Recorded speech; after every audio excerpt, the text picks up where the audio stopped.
नमस्कार। क्योंकि अमिताभ जी का परिचय नहीं हुआ, अमिताभ जी अध्यापक है और कवि है, अनुवादक है और लघु कथा भी लिखते हैं।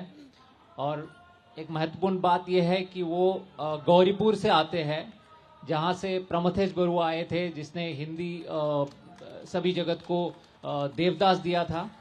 और अब जो हिंदी सभी जगत में एक बहुत बड़ा स्टार है, सितारा है, आदिल हुसैन, वो भी गौरीपुर से आते हैं। नमस्कार, मेरा नाम कौशिक डेका है और मेरी मातृभाषा ओहमिया है और मैं लिखता हूँ इंग्लिश में। मेरी रोजी रोटी वहीं से आते हैं। तो क्योंकि मैं असम से हूँ और मेरी मातृभाषा में लिंग भेद नहीं होते, और आप जान सकते हैं कि पूर्वोत्तर में लिंग भेद कमी है, इस मंच से भी आपको पता चल चुका है। तो मैं अगर लिंग में भाषा बोलते हुए गड़बड़ करूं तो माफ़ कीजिएगा, लेकिन मेरे साथ जो बैठे हुए हैं ये हिंदी भाषा के दिग्गज है और ये गर्व की बात है, क्योंकि अभी पिछले सत्र में स्वीकृति की बात हो रहे थे। तो पूर्वोत्तर बहुत देर से राष्ट्रीय मंच में स्वीकृति की चाहत रखते हुए आए हैं, और आज ये बहुत गर्व की बात है कि पूर्वोत्तर से इतने सारे लोग, मैं खुद भी हूँ, और ये हिंदी के लेखक जिन्होंने बहुत प्रसिद्धि कमाया है, ये मेरे लिए गर्व की बात है और मैं मानता हूँ आप लोगों के लिए भी गर्व की बात है। क्योंकि ये कहा जाता है कि पूर्वोत्तर में हिंदी इतनी जनप्रिय नहीं है, ये मिथ्या है। क्योंकि एक स्टेट है अरुणाचल, जहाँ से जमुना बीनी आते हैं, और वहाँ पे मैं शायद गलत नहीं कहूँगा अगर मैं ये बोलूँ अरुणाचल के राज्य भाषा ही हिंदी है। क्योंकि वहाँ पे अगर किसी से ऑफिशियली नहीं है, बट अगर किसी से एक दूसरे से बात करना हो तो हिंदी ही व्यवहार होते हैं, क्योंकि इतने सारे भाषा है। तो मेरा पहला सवाल सभी से है, आप लोगों से, क्योंकि उत्तर पूर्व में हिंदी लिखना एक बहुत पॉपुलर बात नहीं है। बहुत लोग हिंदी में लिखते नहीं है। तो आप लोगों को ये प्रेरणा कहाँ से मिली कि हिंदी में लिखना शुरू किया और हिंदी को एक अपने लेखन के माध्यम के तरह लिए? मैं पहले डॉक्टर रीतामणि बोश्य से पूछूंगा। जी, बहुत बहुत धन्यवाद। एक तो ये कि आज तक के मंच पे पूर्वोत्तर को लेके, वो भी पूर्वोत्तर के हिंदी साहित्य के लेके चर्चा हो रही है, ये बहुत ही सुखद विषय है। अब हिंदी साहित्य में पूर्वोत्तर की अगर बात करें, ऐसे तो बहुत देर से पूर्वोत्तर भारत में हिंदी का प्रचार एवं प्रसार हुआ है। संस्थागत रूप से अगर देखें, 1938 में असम राष्ट्रभाषा प्रचार समिति की वहां स्थापना हुई थी और हिंदी साहित्य में पूर्वोत्तर आया था सच्चिदानंद वात्स्यायन अज्ञ की रचनाओं में। वे 1943 से लेके 40 तक फौज में थे और उस समय वे असम में थे।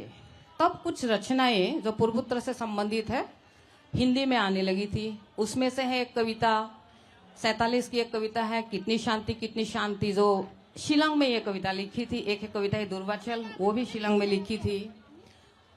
एक कहानी है मेघालय को लेके, हिली बोन की बत्तख है, जो उनकी श्रेष्ठ कहानियों में इनकी गिनती होती है। असम को लेके 2 कहानियां हैं, जयदोल और नीली हंसी। इस तरह से 5 कहानियां आती हैं और 3 यात्रा वृत्तांत आते हैं, 2 कविताएं उनकी आती हैं। इस तरह से पहले हिंदी साहित्य में पूर्वोत्तर आने लगा।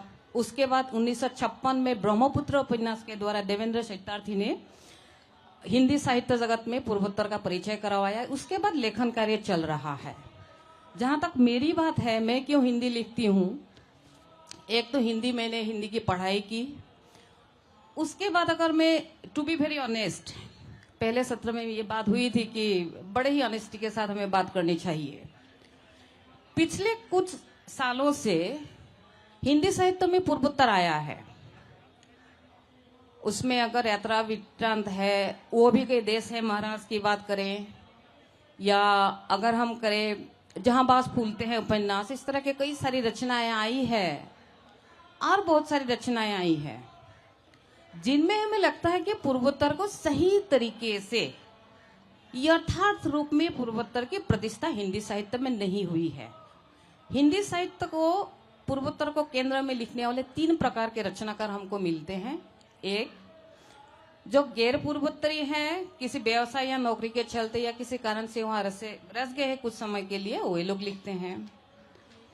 उनमें से यज्ञ भी आते हैं, लेकिन हालांकि श्रेष्ठ रचनाकारों में वे हैं। दूसरी कोटि के रचनाकार है जो वहां रसे बसे हैं। उनमें से अगर हम नाम लेंगे तो नवारन वर्मा जी है, गुजर गए हैं अभी, और छगनलाल जैन जी है। और एक कोटि के रचनाकार हैं जो वहाँ के स्थानीय है, जहाँ की जिंदगी उन लोगों ने भोगा है, जहाँ का रस उन लोगों ने पिया है, जहाँ का जीवन उन लोगों ने जिया है। उनमें से सी कामलोबा जी जो है मिजोरम से, जेनी जी है मिजोरम से, जुमसी सिराम जी है अरुणाचल से। अभी बहुत सारे लोग लिखने लगे हैं समीक्षक के रूप में। अगर हम देखें तो मणिपुर से ई विजय लक्ष्मी है, सर्जनात्मक साहित्य से लेके तो जमुना विनी है हमारे सामने, जोराम नबाम यालम है। इस तरह से रचनाएं होने लगी है। रचना को पढ़ते हुए हमें ऐसा लगा बहुत रचनाओं में, जैसे वो भी के देश है महाराज, किस तरह से पूर्वोत्तर का चित्रण है, बड़ा दुख होता है। आधा पढ़ के किताब बंद करती हूँ, फिर देखती हूँ कि लोग, वहाँ के लोग जो है घूमने आते हैं, फिरते हैं, किस रूप में हम हमारी प्रतिष्ठा की है। हर एक जनजाति को, हर एक राज्य के समाज को सही सही बोलो तो गलत छवि वहां देने की कोशिश की गई है। तो हमें लगा कि चूंकि हम उसी जीवन के भोक्ता हैं, वही उसी का जीवन जीते हैं, और हिंदी थोड़ा पढ़ भी लेते हैं, शिक्षक होने के नाते थोड़ा लिखना भी पड़ता है, लिख लेती हूँ। तो हमने धीरे धीरे लेखन कार्य शुरू किया। सबसे पहले जब मैंने कहानी लिखी तो ये कमल जी, अरुण कमल जी हैं, तो उनसे बात हुई तो उन्होंने मुझसे कहा कि नहीं, आपको लिखनी चाहिए। अगर पूर्वोत्तर को हमें जानना है, आप ही की कलमों से पूर्वोत्तर बाहर आना है, लिखिए। उसके बाद धीरे धीरे मैंने लेखन कार्य शुरू किया। अभी वाणी प्रकाशन से इसी साल मृग तृष्णा नामक मेरा एक कहानी संकलन आया है, और फुटकल रचनाएं यहाँ सृजनात्मक साहित्य के अंतर्गत आ रही है, और कुछ अनुदित रचनाएं भी है। मैं एक निश्चित रूप से बात जोड़ना चाहूंगी यहाँ। हिंदी साहित्य में एक बड़े प्रिय नाम है, चर्चित नाम है, नदी के दीप। उनकी जो रचना है नदी के दीप, एक उपन्यास है, एक कविता है। मैंने बड़ा प्रयास किया, ये बीज कहाँ से मिला, ये प्रतीक कहाँ से मिला। ये प्रतीक माजुली से मिला है, और ये को ये प्रतीक माजुली से मिला है। उनके 3 यात्रा वृत्तांत है। वहाँ मैं पढ़ देना चाहूंगी यहाँ पे। एक है माजुली, तो माजुली में वे लिखते हैं, कमलाबाड़ी सत्र के सत्राधिकार ने कहा, फिर भी हम लोगों को बहुत दुख नहीं है, यहाँ हम लोग तटस्थ हैं और ऐसा ही रहना चाहते हैं। जीवन के प्रवाह में बह जाना ही होता तो हम इस द्वीप पर क्यों आकर स्थापित होते। युद्ध से घिरे देश में जैसे माजुली एक अछूता द्वीप है, वैसे ही जीवन के संघर्ष में धैर्य भी एक अछूता द्वीप है। उसके बाद अज्ञ नदी के द्वीप कविता में लिखते हैं, माँ है वो है, इसी से हम बने हैं, किंतु हम है दीप, हम धारा नहीं है, स्थिर समर्पण है हमारा। हम सदा से दीप है स्रोतस्विनी के, किंतु हम बहते नहीं हैं, क्योंकि बहना रेत होना है। हम बहेंगे तो रहेंगे ही नहीं, पैर उखड़ेंगे, प्लवन होगा, ढहेंगे, सहेंगे, बह जाएंगे। और नीली हंसी जो कहानी है उनकी, उन्होंने कहा नहीं है कि माजुली है, लेकिन असम के एक द्वीप पर यह कहानी लिखी गई है, और ये द्वीप भी माजुली ही है। धन्यवाद। माजुली विश्व के सबसे बड़ा नदी द्वीप है, ब्रह्मपुत्र में है। डॉक्टर यमुना बिनी, आपके रचना इलाहाबाद यूनिवर्सिटी में पढ़ाए जाते हैं, राजस्थान में पढ़ाए जाते हैं, तो पूर्वोत्तर के होके अरुणाचल से आप निशित ट्राइब को बिलोंग करते हैं, तो भारत के पश्चिम में जो एक राज्य है या उत्तर में राज्य है जहाँ पे हिंदी की प्रावधान है, वहाँ पे आपके रचना पढ़ाए जाते हैं, तो ये अनुभव कैसा रहा आपको, और क्या लगता है जो पहले धारणा थे हिंदी और पूर्वोत्तर को लेके? बहुत बहुत धन्यवाद कौस्तुभ जी, आप सबको, और कौशिक जी क्षमा कीजिए, टंग स्लिप। यहाँ बैठे आप सबको जोहार और नमस्कार। और मैं देख रही हूँ ऑडियंस में बहुत प्यारे किंशुक जी बैठे हुए हैं जो अरुणाचल पधार चुके हैं। उनके बगल में ही बहुत प्यारी अंजलि देशपांडे जी है, आपको भी बहुत बहुत प्यार। मैं आपके प्रश्न पर मैं ज़रूर मैं जवाब दूंगी उसमें, लेकिन हमारे यहाँ एक परंपरा है कि हम कहीं जाते हैं तो हम अपने मेज़बान को हम कुछ भेंट उपहार में कुछ भेंट हम प्रदान करते हैं। तो यहाँ दिल्ली के जो मेज़बान है बहुत प्यारी बहुत आदरणीय गीताश्री जी, आप कृपया मंच पर आए। मंच पर आप आए, आपके लिए कुछ उपहार लेके आई हूँ। मैं इसके बाद ही कार्यक्रम इनके सवालों का उत्तर मैं जवाब दूंगी। प्लीज बहुत प्यारे, इसके बाद मैं आपके सवाल पर आती। मेजबान संजीव पालीवाल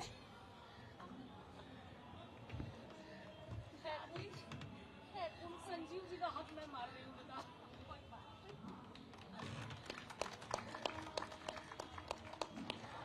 किसी और के भाग्य का मुझे ना ऐसे नहीं।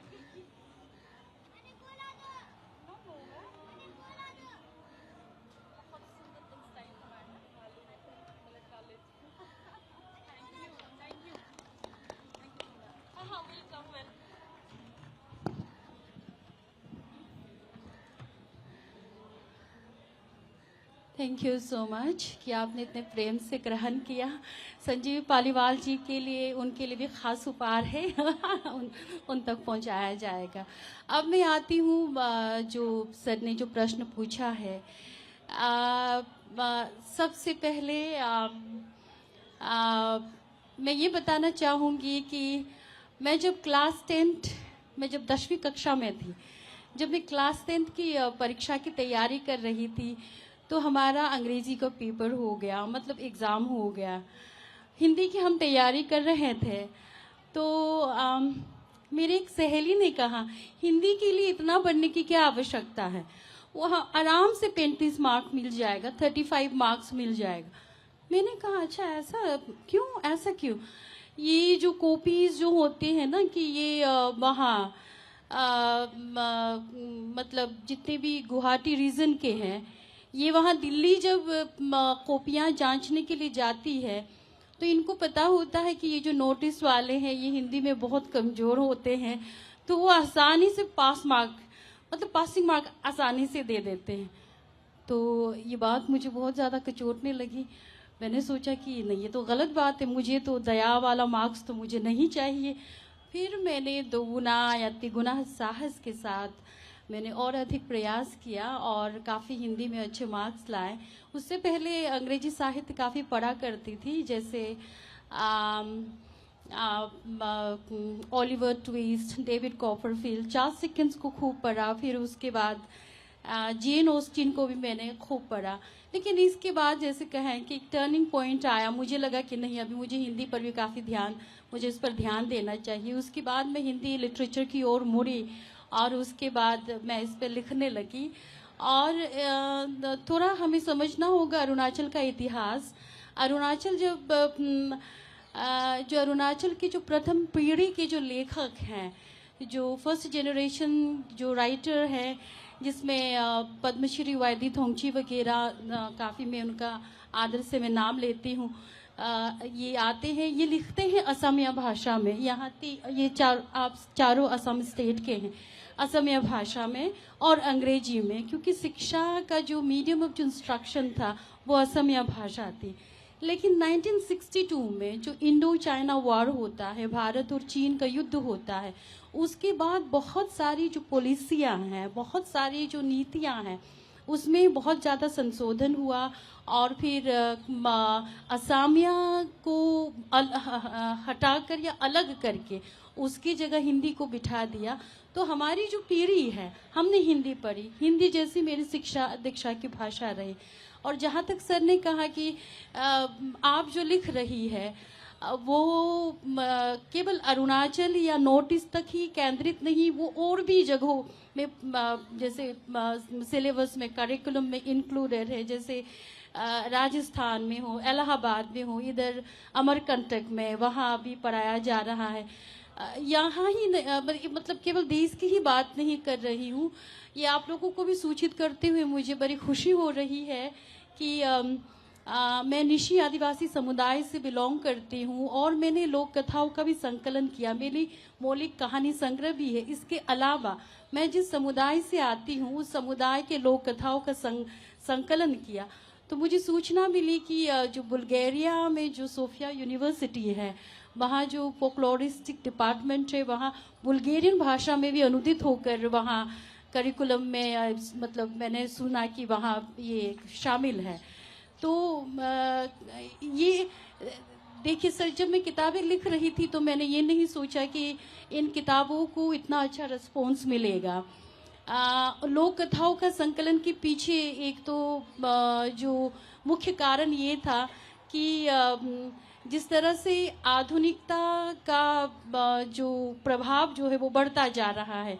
अब जैसे देखिए मैं गांव में रही और मैंने दादी से, नानी से मैंने वो हम जो कहते हैं कि जो अंगीठी वहाँ जो जल रही होती है बांस के घरों में, वहाँ हमने बैठकर हम लोग कथाएं सुनकर हम बड़ी हुई।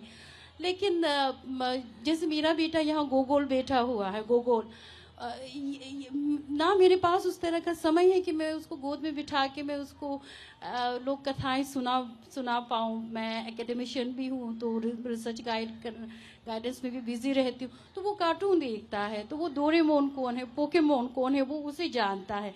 लेकिन हमारे जो पूर्वज हैं, एंसेस्टर हैं, जैसे आबोतानी है, उनके बारे में नहीं जानता। आनेदोनी, हमारे यहाँ जो सूर्य है वो देवी है, हम सूर्य को देवी मानते हैं, हमारे यहाँ वो फेमिनाइन है, सूर्य देवता नहीं सूर्य देवी है। तो इन सब के बारे में तो मैंने सोचा कि जब गोगोल का ये जो मेरा बेटा गोगोल है, जब ये पीढ़ी जब बड़ी हो जाएगी तो ज़रूर सवाल करेंगे कि हमारा जड़ कहाँ है, मतलब वेरी में कि हमारे रूट्स कहाँ है। तो मैंने सोचा कि कम से कम इस नाते मेरी एक जिम्मेदारी बनती है कि मैं अपना एक जवाब तैयार रखूं। तो इसीलिए मैंने जो लोक कथाएं मैंने सुनी उनका पुनर्सृजन किया और उसमें इलस्ट्रेशन भी दिया, क्योंकि मुझे मालूम था ये मैं हिंदी पाठकों के लिए अगर मैं लिख रही हूँ तो जाहिर सी बात है कि इसे हिंदी पाठक पढ़ेंगे। लेकिन हिंदी पाठक हमारे घर की संरचना के बारे में नहीं जानते। हमारे जो घर है वो ईंट और गारे से नहीं बनता, हमारा घर बांध से बनता है और उसके बाद जो क्या कहते हैं वो तो कोई पत्ता है वो उससे छत बनती है। तो मैंने इसीलिए उस लोक कथा वाली किताब में खूब ढेर सारा इलस्ट्रेशंस मैंने दिया। इसके बाद जो कहानियों की भी बात करें तो कहानी में जैसे वहाँ का जो जनजीवन है ऐतिहासिक सांस्कृतिक दृष्टि से, तो मैंने ये महसूस किया कि जैसे आपने कहा कि लोग इस तरह से पढ़ रहे हैं, आप इसको कैसे देख रहे हैं।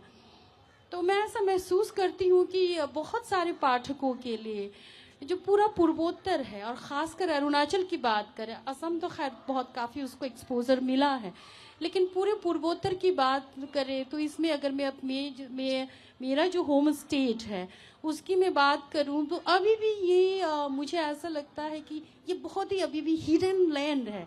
लोग इसके बारे में जानना चाहते हैं, यहाँ के कल्चर के बारे में जानना चाहते हैं, आस्थाओं के बारे में जानना चाहते हैं।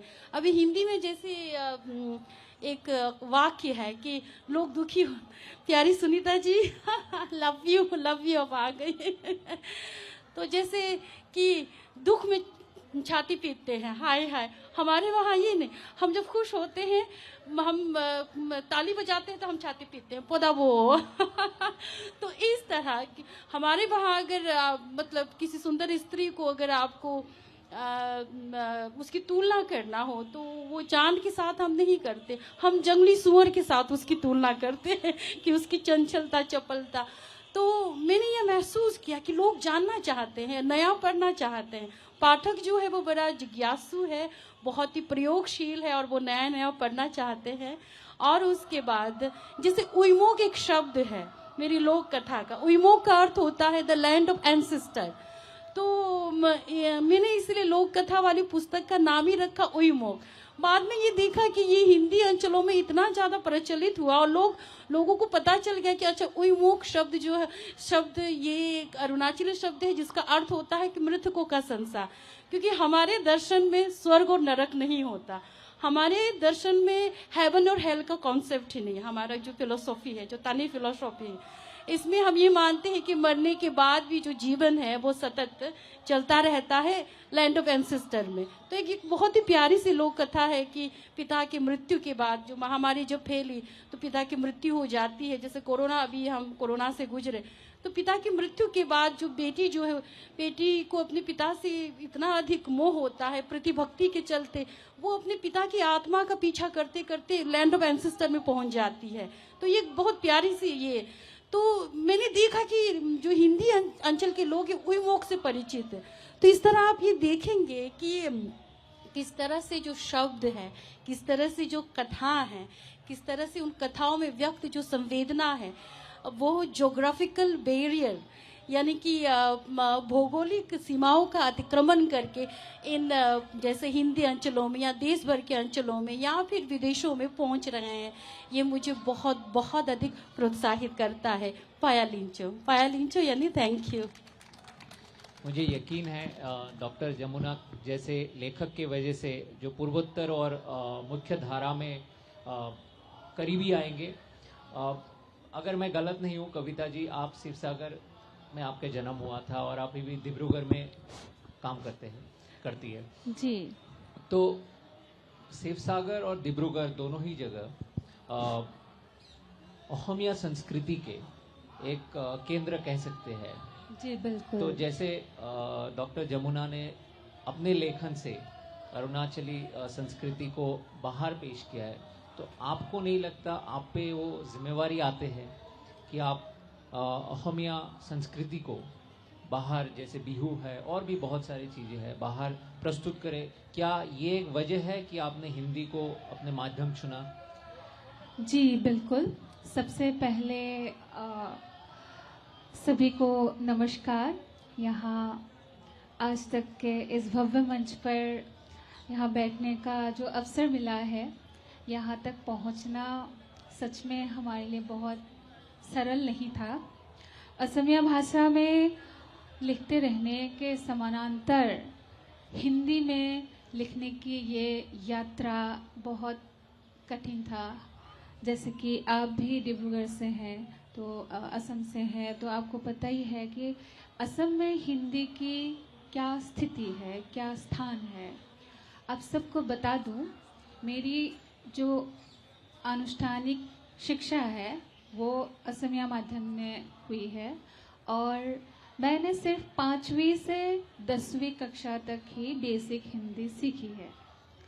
और आपने जो ये अभी कहा कि एक जिम्मेदारी, जी हाँ, मैं उसी जिम्मेदारी के तहत उसी रिस्पॉन्सिबिलिटी को सर पर उठाकर मैंने हिंदी सीखी है, दम लगा के, बहुत ही संघर्ष के साथ मैंने सीखी है। और इस यात्रा में सच कहें तो बहुत सारी चुनौतियाँ, बहुत सारे संघर्ष जुड़े हैं और हर उस संघर्ष ने हमें और ज़्यादा कुछ सीखने का अवसर दिया और ज़्यादा समृद्ध किया है। जैसे कि असमिया संस्कृति को, बिहू को हो या फिर असमिया भाषा के, आपको असमिया भाषा को लेकर एक बात कही जाती है, कालिका लगा। कालिका लगा का मीनिंग है, अर्थ है कि जादुई। असमिया भाषा की एक अलग ही मायावी जादू है, एक अलग ही लय है दरअसल। और उसी लय को मैंने अपने रचना के माध्यम से, कविताओं के माध्यम से लाने की कोशिश की है। कई लोगों को अच्छा भी लगा, इसलिए कि असमिया भाषा का जो रस है मैंने अपने कविताओं में ढालने की, हिंदी कविताओं में, मूल हिंदी में जो भी मैंने लिखे हैं उनमें ढालने की कोशिश की और लोगों को हिंदी पट्टी के लोगों को ये नया लगा, उस नएपन के कारण मैं यहाँ आज बैठी हूँ। दरअसल उस नएपन को लोगों ने, पाठकों ने, आलोचकों ने स्वीकृति दी और स्वीकार किया, और ये सबसे बड़ी बात है। और असम के जो भी लोक संस्कृति है, लोक कला है, अन्य अन्य विधाएँ हैं, मैंने उसके लिए भी बहुत सारे काम किए हैं। भोपाल से जो ट्राइबल डेवलपमेंट के जो इंस्टीट्यूट है, उनके पत्रिकाओं के लिए मैंने लिखे हैं। बिहू को लिख करके लिखा है कि किस तरह से मनाया जाता है हिंदी में, तो उसका भी बहुत अच्छा रिस्पॉन्स आया था भिन्न प्रांत के पाठकों से। तो ऐसे छोटे छोटे कदम आगे बढ़ाकर चलने की कोशिश है। और जैसे कि पिछले साल नीलमणि फुकन को, असम के नीलमणि फुकन जी को, अब गुजर चुके हैं वो, तो नीलमणि फुकन जी को ज्ञानपीठ अवार्ड मिला था। लेकिन बड़ी ही दुख की बात है ये कि उनको हिंदी पट्टी वाले जानते नहीं हैं। भाषिक भिन्नता के कारण उनको यहाँ पढ़ा नहीं जाता है, पढ़ने का समल भी नहीं है, साधन भी नहीं है। गूगल ट्रांसलेटर कितना ही करेगा, उसकी भी एक लिमिट होती है, हद होती है। तो मैंने ये ठाना है दरअसल कि मैं असमिया के चुने हुए कवियों को और लेखकों को, उन्हें अनुवाद करूं और अनुवाद करके हिंदी में लोगों तक, ज़्यादा से ज़्यादा लोगों तक पहुंचाने की कोशिश करूं। अभी कुछ ही दिन पहले, 1-2 महीने पहले, मैंने रशराज लक्ष्मीनाथ बेजबरुआ की कहानी, एक कहानी का अनुवाद किया था, सिंगापुर के एक पत्रिका में छपी थी, और उसका भी एक बहुत ही अच्छा रिस्पॉन्स आया था। तो मुझे बहुत ही खुशी मिली, इसलिए नहीं कि मैंने लिखा है और मेरा नाम हो रहा है, मुझे खुशी मिली इसलिए कि मैंने एक असमिया भाषा की एक पंडित जो थे, गुरु थे, असमिया साहित्य के कंडारी थे, उनके लेखन को मैंने असम से बाहर ले जाकर लोगों तक पहुंचाने की कोशिश की। तो ये अपने आप में मेरे लिए एक उपलब्धि है, और मैं बहुत ज़्यादा तो कुछ नहीं कर सकती, लेकिन तिनका भर भी अगर मेरी वजह से कुछ परिवर्तन आए, लोगों तक पहुँचे, ये मेरे लिए परम प्राप्ति होगी। धन्यवाद। अमिताभ जी, जैसे मैंने पहले ही कहा था कि असम में हिंदी लिखना बहुत आम बात नहीं है। जो जिनके भाषा अहोमिया हो या बांग्ला हो, उनके लिए ये आम बात नहीं है।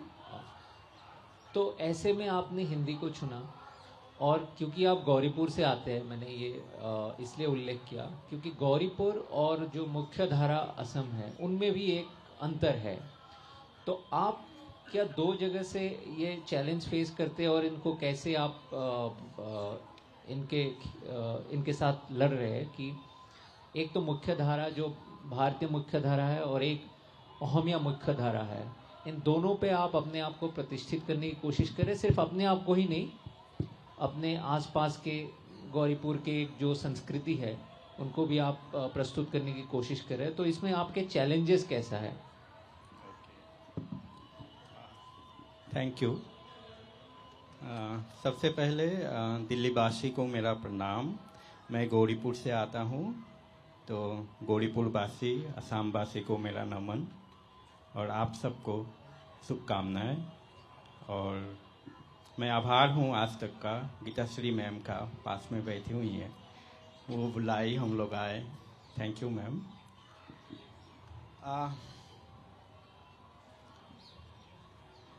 कौशिकदा ने जो क्वेश्चन किया है ना, हिंदी, एक्चुअली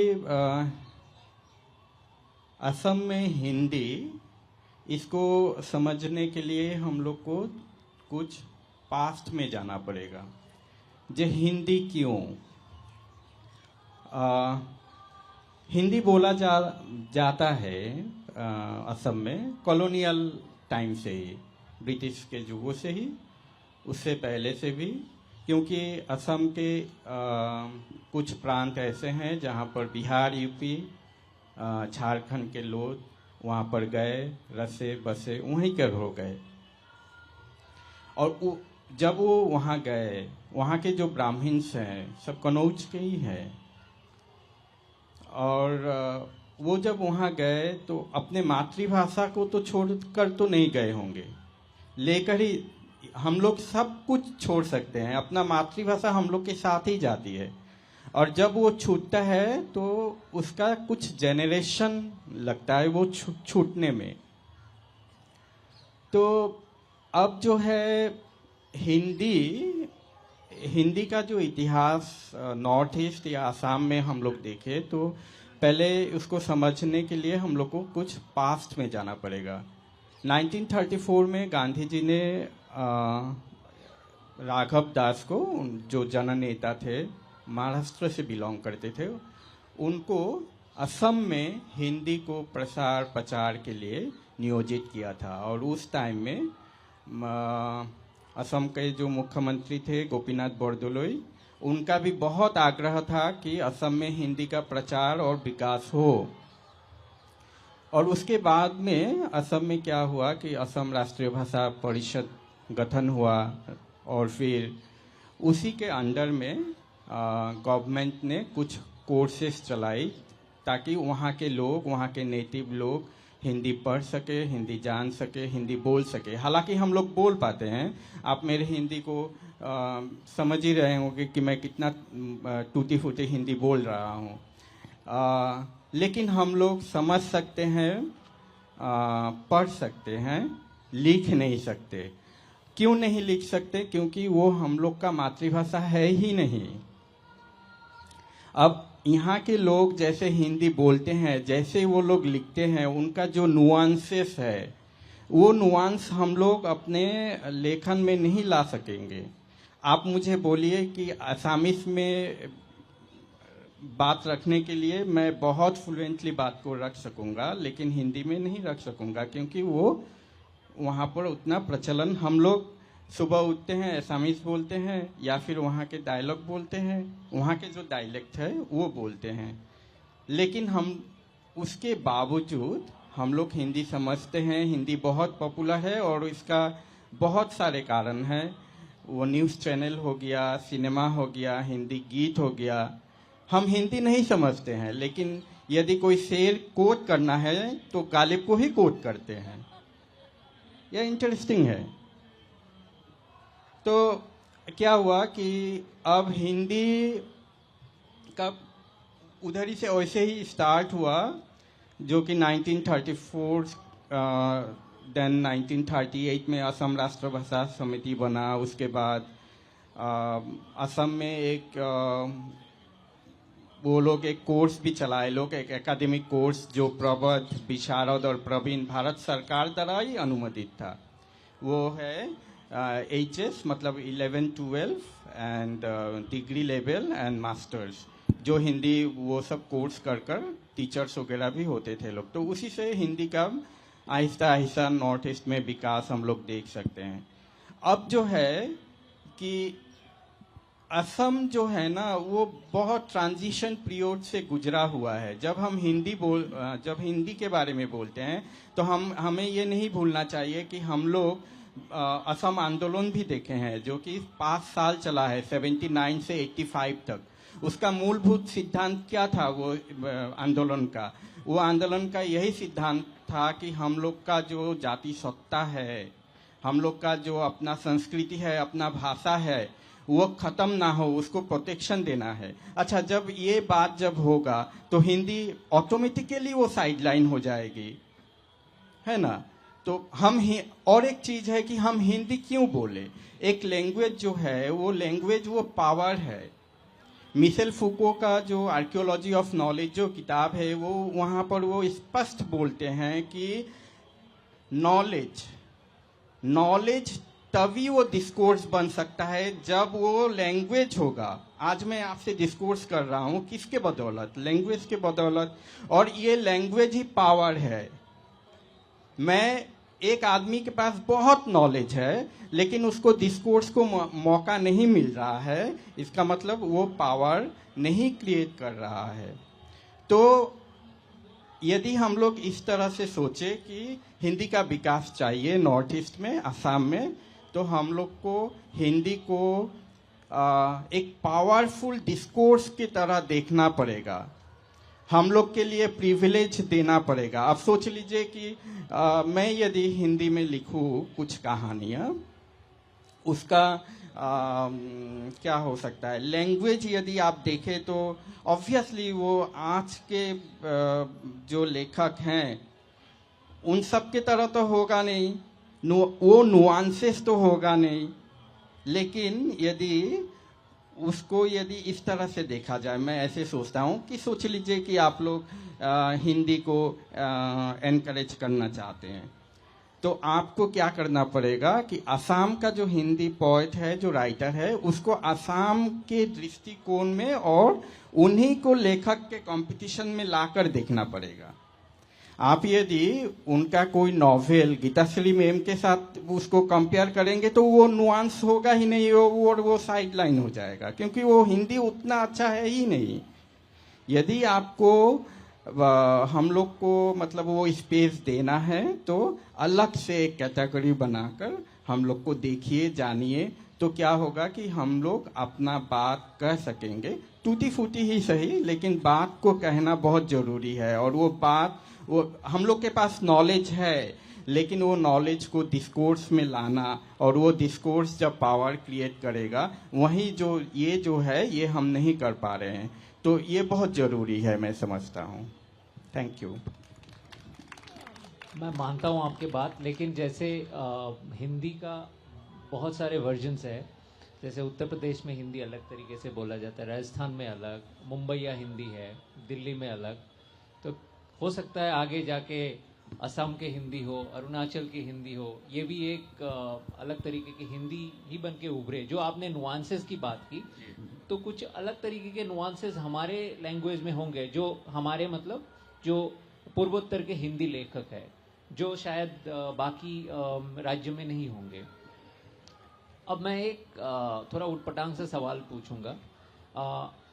एक पूर्वोत्तर और मुख्य धारा में जो गैप है, व्यवधान है, इसकी एक वजह ये भी कहा जाता है कि क्योंकि लीडरशिप की बात आती है, जो हमारे राजनीतिक नेता है वो भी हिंदी नहीं बोल पाते थे पहले, अब धीरे धीरे बोलने लगे, और इनमें बोलने में सबसे आगे आया है और आजकल बहुत धूम मचा रहे असम के मुख्यमंत्री डॉक्टर हिमंत बिस्वा शर्मा।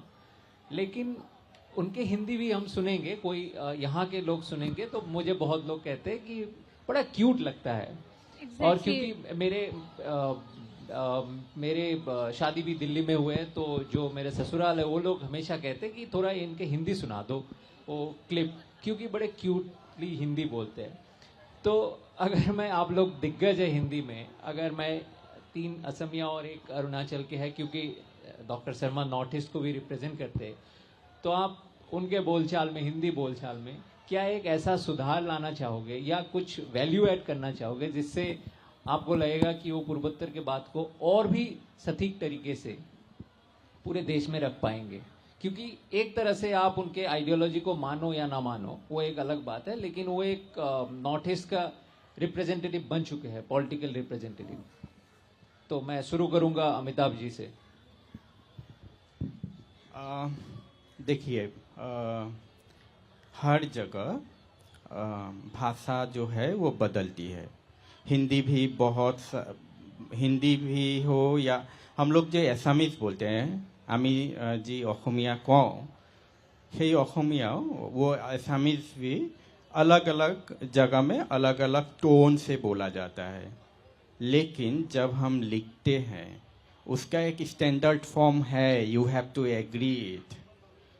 जब आप हिंदी लिखोगे उसका एक स्टैंडर्ड फॉर्म है, वो राजस्थान में बैठकर भी आपको उसी तरह का हिंदी लिखना है जिस तरह से एक यूपी में बैठकर लिख रहे हैं लोग। वो जो स्टैंडर्ड फॉर्म है, यू हैव टू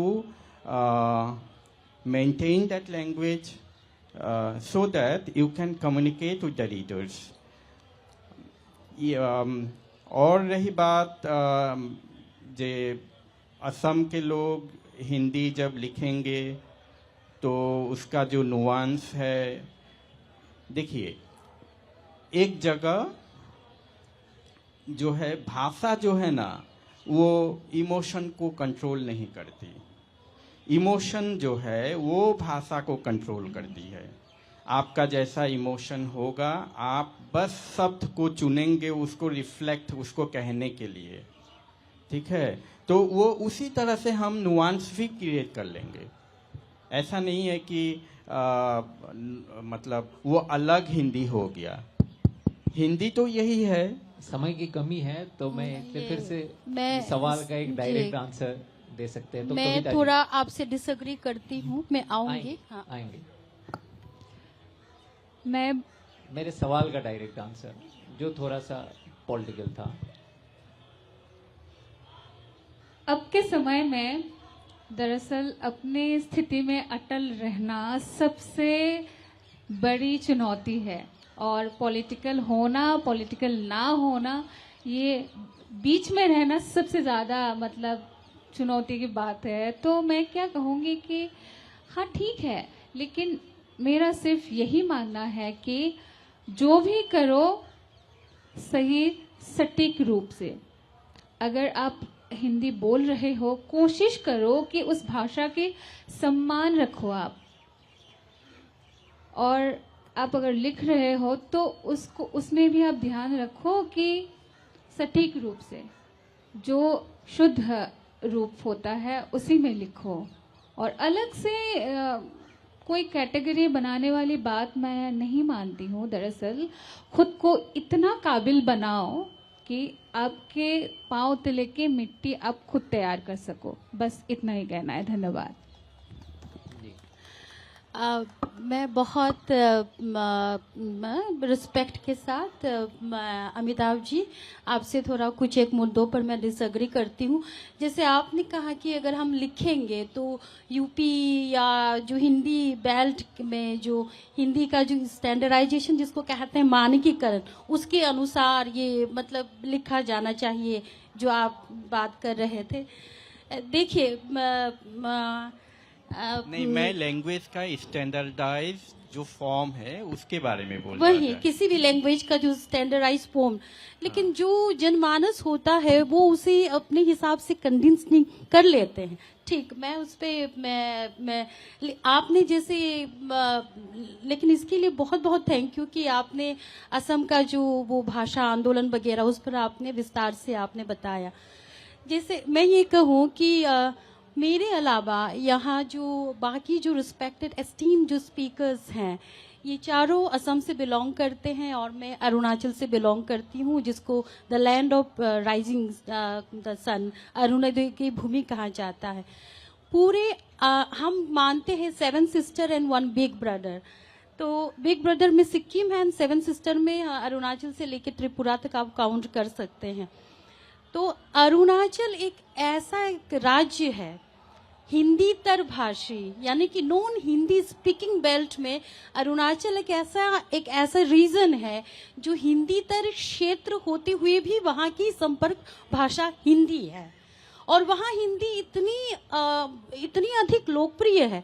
जैसे ये जो लव यू मदालसा, ये मेरी यूनिवर्सिटी, मैं वहाँ राजीव गांधी यूनिवर्सिटी में वहाँ मैं पढ़ाती हूँ, वहाँ ये पीएचडी की शोधार्थी है, ये इसी दिल्ली से है लेकिन शोध करने के लिए अरुणाचल आई है।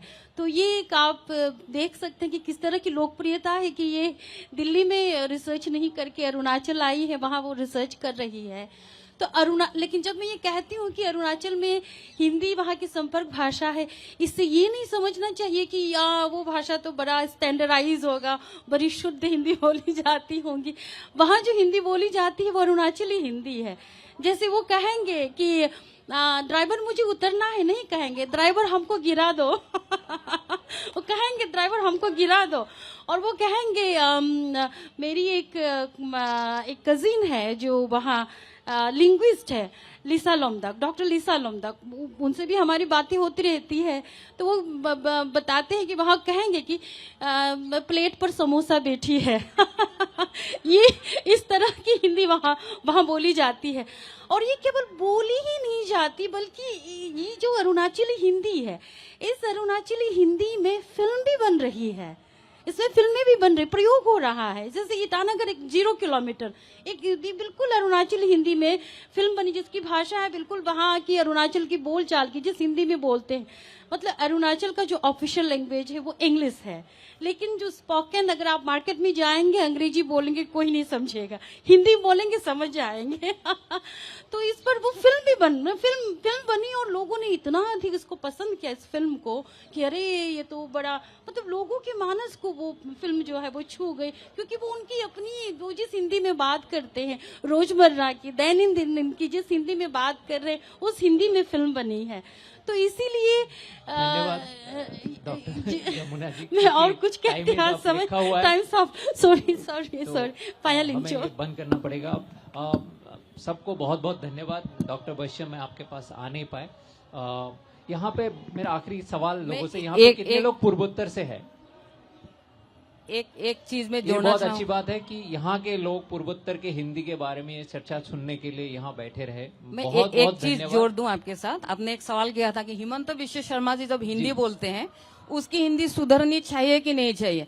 बिल्कुल नहीं चाहिए, क्योंकि भाषा बहता नीर है, भाषा भावों की अभिव्यक्ति का माध्यम है। बस अगर वे बोल रहे हैं, वे तो साहित्य नहीं लिख रहे हैं, बहुत अच्छा साहित्य लिखते हैं असमिया में, हिंदी बोल रहे हैं, पूरा भारत समझ रहा है, संप्रेषणीयता बहुत है। तो कुछ साल पहले तक वे हिंदी नहीं बोल सकते थे, बड़े अफसोस के साथ कहते थे कि काश मुझे भी हिंदी बोलना आ जाता, लेकिन अब बोलते हैं, ये हम सबके लिए गौरव की बात है। और एक बात 1 मिनट के लिए जोड़ दूं, हाफलोंगी हिंदी का मैं एक उदाहरण पेश करूं आपके सामने। अभी तो जमुना जी ने कह दिया कि वहाँ भी लिंग भेद नहीं है, लड़का भी जाता है लड़की भी जाता है पूर्वांचल में। हाफलंग में क्या होता है, तेरे कुत्ते ने मुझे काटा, तेरा कुत्ता मैं खाया, इस तरह मतलब भाषा है, चलती है। एक साथ और जोड़ दूं अंतिम में कि बड़ी ही उम्मीद के साथ यहाँ बुलाया गया हमको। पूर्वोत्तर बहुत ही समृद्ध है, भक्ति साहित्य का एक बड़ा भंडार पूर्वोत्तर में है, शंकरदेव माधवदेव का बड़ा साहित्य है, भूपेन हजारिका के गाना है, बिहू है, इन सब पर काम मूलतः हमको करना है, हम प्रयास कर रहे हैं और जितना हो सके हम आगे भी करते रहें। इन्हीं शब्दों के साथ मैं यहाँ वाणी को विराम दूंगी। धन्यवाद, सभी को धन्यवाद यहाँ जुड़ने के लिए।